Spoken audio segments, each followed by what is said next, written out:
Hello everyone, welcome back to Math Simplified. তো আজ আমি চেষ্টা কৰিম ক্লাস 9 ৰ চ্যাপ্টাৰ 2 বহুপদৰ কোশ্চেন বিলাক সলভ কৰিবলৈ। কিন্তু সলভ কৰাৰ আগত আমি অলপ আইডিয়া লম যে বহুপদ কি হয়, তেনেহলে আমাৰ কোশ্চেন বিলাক সলভ কৰিবলৈ ইজি হ'ব। ঠিক আছে, তো বহুপদ হল বীজগণিতীয় ৰাশি যাৰ চলকৰ ঘাতবোৰ পূৰ্ণ সংখ্যা হয়। এতিয়া বীজগণিতীয় ৰাশি কি? বীজগণিতীয় ৰাশি হল যদি কিছুমান পদক এটো চলক হ'ব পাৰে, ধ্ৰুব পদ হ'ব পাৰে। কিছুমান যদি পদক আমি যোগ আৰু বিয়োগৰ সহায়ত লিখিব পাৰো, তেনেহলে হেতু এটা বীজগণিতীয় ৰাশি বুলি কোৱা হয়। ঠিক আছে, এইটো যদি মই এক্সাম্পল দিব যাওঁ, যেনেকৈ ইয়াত সাইডত লিখা আছে 2x² + 3y + 6। ইয়াত 2x² এটা পদ, 3y এটা পদ, 6 এটা পদ। এই পদবিলাকক আমি প্লাস সাইনেৰে যোগেৰে একেলগে কৰি লিখিছো। তো এইটো এটা বীজগণিতীয় ৰাশি। ঠিক আছে, এতিয়া যাৰ চলকৰ ঘাতবোৰ পূৰ্ণ সংখ্যা। চলক কি? চলক হল যাৰ মান সলনি হৈ থাকে, যেনেকৈ আমি ইয়াত লিখা আছে x y z p q r s t। ঠিক আছে, ইয়াৰ ঘাতবোৰ পূৰ্ণ সংখ্যা হ'ব লাগে, তেতিয়াহ'লে কম আমি সেইটো এটা বহুপদ। নেক্সট আৰু এটা বস্তু আছে ধ্ৰুৱক বুলি। ধ্ৰুৱক বা ধ্ৰুৱপদ। ধ্ৰুৱপদ কি? ধ্ৰুৱপদ হল চলকৰ ওলোটা, চলকৰ মান যেনেকৈ সলনি হৈ থাকে, ধ্ৰুৱপদৰ মান সলনি নহয়। এইবোৰক আমি জেনাৰেলি ABC ৰে বুজাওঁ, যেনেকৈ চলকক আমি x y z p q r s t ৰে বুজাওঁ। ঠিক আছে, ইয়াত ধ্ৰুৱপদ হল 6, যেটা লাষ্টত আছে, লগত কোনো চলক নাই, সেইটোৱে ধ্ৰুৱপদ হয়। এতিয়া মাত্ৰা হল সৰ্বোচ্চ ঘাত, যেনেকৈ তোমালোকে এই সাইডত ইকুৱেশ্যনটোত চাই আছা, সমীকৰণটোত দি আছে x ৰ ওপৰত ঘাত কিমান আছে? ঘাত আছে 2, আৰু y ঘাত কিমান আছে? 1। তো ইয়াত x ৰ ঘাতটো সৰ্বোচ্চ হয় 2, তো গতিকে এই বহুপদটোৰ মাত্ৰা হ'ব 2। যদি y ঘাত বেছি হলহেঁতেন 3 হলহেঁতেন, তেনেহ'লে মাত্ৰা 3 হলহেঁতেন। ঠিক আছে, x ৰ লগত যেটো থাকে সেইটোক আমি সহগ বুলি কওঁ। তো ইয়াত x ৰ সহগ হল 2 আৰু y সহগ 3। চলক কি আছে? এই বহুপদটোত আমাৰ দুটা চলক আছে, এটা হল x, এটা হল y। এতিয়া আমি বহুপদক দুই ধৰণে ভাগ কৰিব পাৰোঁ, এটা হল ঘাত হিচাপে আৰু এটা হল পদৰ সংখ্যা হিচাপে। তো ঘাত হিচাপে আমি ৰৈখিক দ্বিঘাত আৰু ত্ৰিঘাতত ভাগ কৰিব পাৰোঁ, আৰু পদৰ সংখ্যা হিচাপে এক পদ, দ্বিপদ আৰু ত্ৰিপদত ভাগ কৰিব পাৰোঁ। ৰৈখিকবোৰ কি হয়? যাৰ মাত্ৰা 1, যেনেকৈ x + 2y + 3। ইয়াত চোৱা, ইয়াৰ x ৰ ঘাত হল 1, y ঘাত 1, মেক্সিমাম অৰ্থাৎ সৰ্বোচ্চ ঘাত 1, গতিকে এইটো এটা ৰৈখিক। দ্বিঘাতত কি হয়? মাত্ৰা 2, যেনে x² + 2x + 3। ইয়াত চলক এটাই আছে x, চলকটোৰ সৰ্বোচ্চ ঘাত 2, গতিকে বহুপদটোৰ মাত্ৰা হ'ব 2, গতিকে এইটো এটা দ্বিঘাত বহুপদ। ত্ৰিঘাতত কি হয়? মাত্ৰা 3 হয়, যেনেকৈ x³ + 2x² + 3x + 4। ইয়াত x ৰ সৰ্বোচ্চ ঘাত হল 3, গতিকে এইটো মাত্ৰা 3, অৰ্থাৎ এইটো এটা ত্ৰিঘাত বহুপদ। তেনেকৈ আমি পদ হিচাপে এক পদ, দ্বিপদ আৰু ত্ৰিপদত ভাগ কৰিব পাৰোঁ। এক পদ কোনটো হ'ব? যিটোৰ এটাহে মাত্ৰ পদ থাকে, যেনেকৈ 2x। দ্বিপদত দুটা পদ থাকিব, 2x + 3, যেনেকৈ ইয়াত আমাৰ 2x এটা পদ আৰু 3 এটা পদ। ত্ৰিপদত আমাৰ তিনিটা পদ থাকিব, যেনেকৈ 2x + 3y + 5। ইয়াত চোৱা, ইয়াত চলক দুটা কিন্তু পদ তিনিটা আছে, 2x এটা পদ, 3y এটা পদ, 5 এটা পদ, গতিকে এইটো এটা ত্ৰিপদ বহুপদ। এতিয়া পূৰ্ণ সংখ্যা। পূৰ্ণ সংখ্যা কি? পূৰ্ণ সংখ্যা হল 0ৰ পৰা ষ্টাৰ্ট কৰি 1 2 3 4 5 6 7 ... এইবিলাক পূৰ্ণ সংখ্যা। তো 1 নম্বৰ কোশ্চেনটো দিয়া আছে, তলৰ কোনকেইটা ৰাশি এটা চলকযুক্ত বহুপদ আৰু কোনকেইটা নহয়, তোমাৰ উত্তৰৰ যুক্তি দিয়া। তো 1 নম্বৰটো দিয়া আছে 4x² - 3x + 7। ইয়াত চোৱা, ইয়াত চলক এটাই আছে, যিটো হল x, আৰু চলকৰ যিটো ঘাত আছে সেইটো কিমান আছে? 2 আৰু 1, অৰ্থাৎ পূৰ্ণ সংখ্যা হয়। তো আমাৰ ডেফিনিশ্যন মতে কি আছিল যে বীজগাণিতিক ৰাশি যাৰ চলকৰ ঘাতবোৰ পূৰ্ণ সংখ্যা। x ৰ ঘাত হল 2 আৰু 1, গতিকে 4x² - 3x + 7 এটা চলকযুক্ত বহুপদ এতিয়া 2 নম্বৰটো দি আছে y² + √2 ইয়াত চলক এটাই আছে যেটো y আৰু ইয়াৰ ঘাত কিমান আছে 2 অৰ্থাৎ পূৰ্ণ সংখ্যা গতিকে y ৰ ঘাত হল 2 গতিকে y² + √2 এটা চলকযুক্ত বহুপদ ঠিক আছে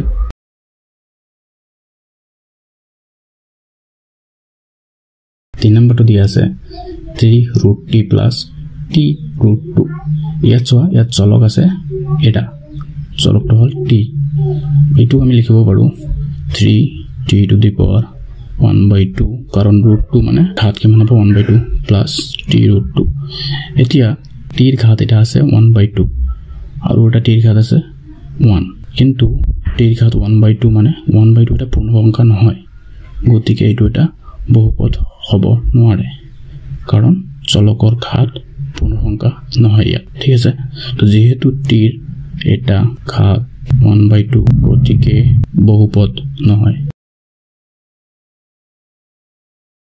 4 নম্বৰটো দি আছে y + 2/y এইটো আমি লিখিব পাৰো y + 2 * 1/y অৰ্থাৎ y + 2 y⁻⁻1 ঠিক আছে তো আমাৰ ইয়াত চলক আছে y যাৰ ঘাত হল -1 যেটো এটা পূৰ্ণ সংখ্যা নহয় গতিকে আমি ক'ব পাৰো y + 2/y এটা বহুপদ নহয় ঠিক আছে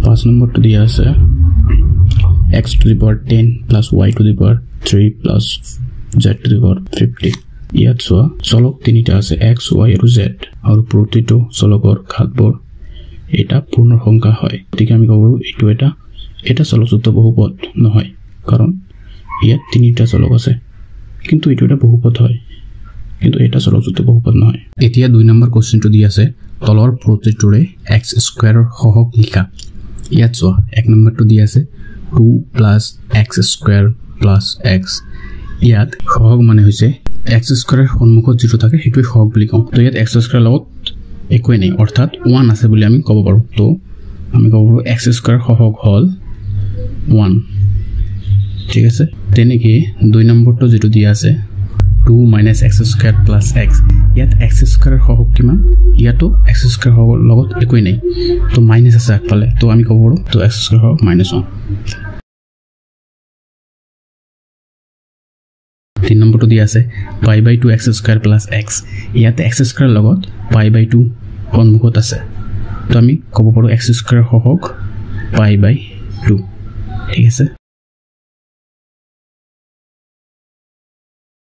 4 নম্বৰটো দি আছে √2x - 1 ইয়াত x² নাই ইয়াত এইটোক আমি এনেকৈ লিখিব পাৰো যে √2x - 1 + 0 * x² কাৰণ 0 ৰ লগত x² পূৰণ কৰিলে আমি 0 পাম মানে এইটো নাইকিয়া হৈ যাব এই পদটো তো গতিকে আমি ক'ব পাৰো ইয়াত x² সহগ হল 0 5 নম্বৰটো দি আছে 2x - 3 * x² - 3x + 1 ইয়াত আমি এইটো সৰল কৰিলে পাওঁ প্ৰথমতে 2x ৰ লগত x² - 3x + 1 পূৰণ হ'ব তাৰ পিছত -3 ৰ লগত x² - 3x + 1 পূৰণ হ'ব এইটো পূৰণ কৰি আমি পাওঁ 2x³ - 6x² + 2x আৰু পিছৰ -3 লগত পূৰণ কৰি পাওঁ -3x² minus into minus plus 3 into 3 9x minus into plus minus 3 into 1 3 ঠিক আছে এতিয়া যোগ বিয়োগ কৰি পাওঁ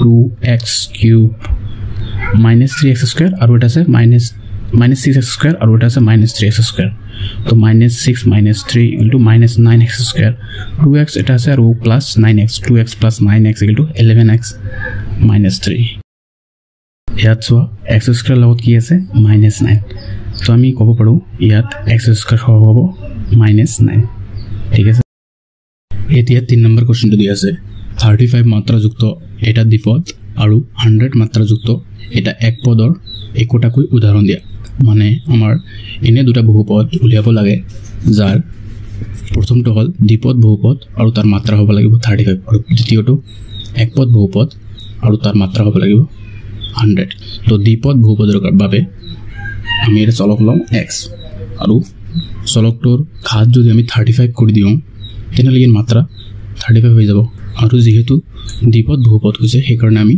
যিকোনো এটা ধ্ৰুৱপদ অথবা ব্লেক চলক এটা যোগ কৰি দিব পাৰোঁ তো মই ইয়াত 24 যোগ কৰি দিছোঁ যেটো এটা ধ্ৰুৱপদ তো আমাৰ বহুপদটো হ'ল x to the power 35 plus 24 এইটো এটা 35 মাত্ৰাযুক্ত দ্বিপদ বহুপদ ঠিক আছে আৰু 100 মাত্ৰাযুক্ত একপদ বহুপদৰ কাৰণে আকৌ এটা চলক x ললো আৰু x ৰ ঘাত যদি আমি 100 দিওঁ আৰু মই এটা সহগ এটা ললো 2 তেনেহ'লে আমি লিখিব পাৰোঁ 2x to the power 100 ইয়াত যেহেতু পদ এটাই তো গতিকে এইটো এটা 100 মাত্ৰাযুক্ত একপদ বহুপদ 4 নম্বৰটো দিয়া আছে তলৰ বহুপদবোৰৰ মাত্ৰা লিখা 1 নম্বৰটো ইয়াত দিয়া আছে 5x³ plus 4x square plus 7x ইয়াত চলক এটাই যেটো হল x কিন্তু চলকটোৰ ঘাত বেলেগ বেলেগ আছে প্ৰথমতে ঘাত আছে 3 তাৰ পিছত 2 আৰু 1 তো আমি উচ্চ ঘাতটো হ'ব বহুপদটোৰ মাত্ৰা গতিকে বহুপদটোৰ উচ্চ ঘাত হল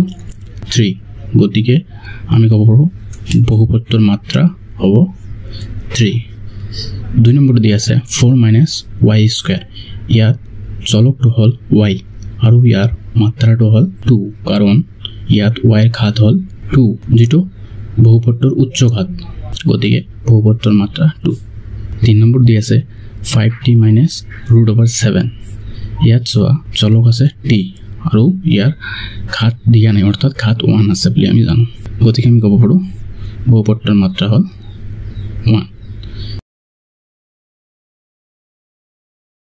4 নম্বৰটো দিয়া আছে 3 ইয়াত কোনো চলকে দিয়া নাই যদি আমি এটা চলক পূৰণ কৰি দিও যাৰ মাত্ৰা 0 হয় তেনেহ'লে আমি কি পাম আমি জানো যে যিকোনো এটা চলকে হোক অথবা যিকোনো এটা ধ্ৰুৱপদে হোক তাৰ যদি মাত্ৰা 0 হয় সেইটোৰ মান সদায় 1 হয় গতিকে আমি ইয়াত 3 লগত x to the power 0 যদি পূৰণ কৰি দিও x to the power 0 = 1 হ'ব অৰ্থাৎ 3 * 1 = 3 হ'ব যেহেতু ইয়াত চলক দিয়া নাই গতিকে আমি x to the power 0 চলকটো ললো ইয়াৰ পৰা আমি পাম বহুপদটোৰ মাত্ৰা হ'ব 0 5 নম্বৰটো দি আছে তলৰ ৰৈখিক দ্বিঘাত আৰু ত্ৰিঘাত বহুপদবোৰৰ শ্ৰেণী বিভাজন কৰা অৰ্থাৎ কোনটো দ্বিঘাত আৰু কোনটো ত্ৰিঘাত হয় আমি উলিয়াব লাগে 1 নম্বৰটো দি আছে x² + x ইয়াত চলক আছে এটা যেটো হল x কিন্তু ইয়াৰ ঘাত আছে 2 আৰু 1 তো আমি জানো বহুপদত থকা চলকত উচ্চ ঘাতটোৱে হল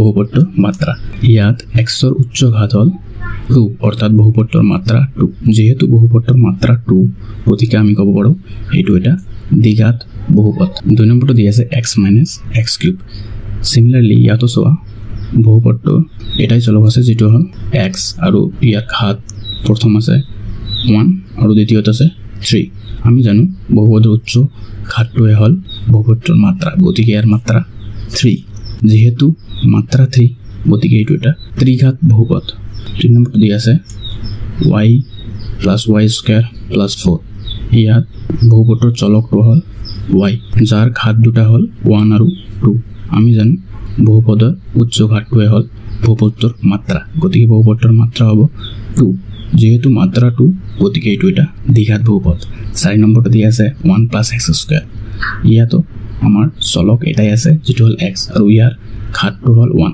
যেহেতু ঘাত 1 গতিকে মাত্ৰা হ'ব 1 আৰু মাত্ৰা 1 মানে এইটো এটা ৰৈখিক বহুপদ 5 নম্বৰটো দিয়া আছে 3t ইয়াত চলকটো হল t যাৰ ঘাত হল 1 গতিকে মাত্ৰা আমি ক'ব পাৰোঁ 1 যেহেতু মাত্ৰা 1 গতিকে এইটো এটা ৰৈখিক বহুপদ 4 নম্বৰটো দিয়া আছে r² ইয়াত r হল চলক বহুপদটোৰ আৰু যাৰ ঘাত দিয়া আছে 2 যেহেতু ঘাতটো 2 অৰ্থাৎ আমি ক'ব পাৰোঁ মাত্ৰা 2 আৰু মাত্ৰা 2 হলে এইটো এটা দ্বিঘাত বহুপদ 7 নম্বৰটো দিয়া আছে 7x³ ইয়াৰ বহুপদটোৰ চলকটো হল x যাৰ মাত্ৰা আছে 3 যেহেতু মাত্ৰা 3 গতিকে আমি ক'ব পাৰোঁ এইটো এটা ত্ৰিঘাত বহুপদ এতিয়া নেক্সট ভিডিঅ'ত এক্সাৰসাইজ 2.2 কোৱেশ্চনবিলাক সলভ কৰিম ধন্যবাদ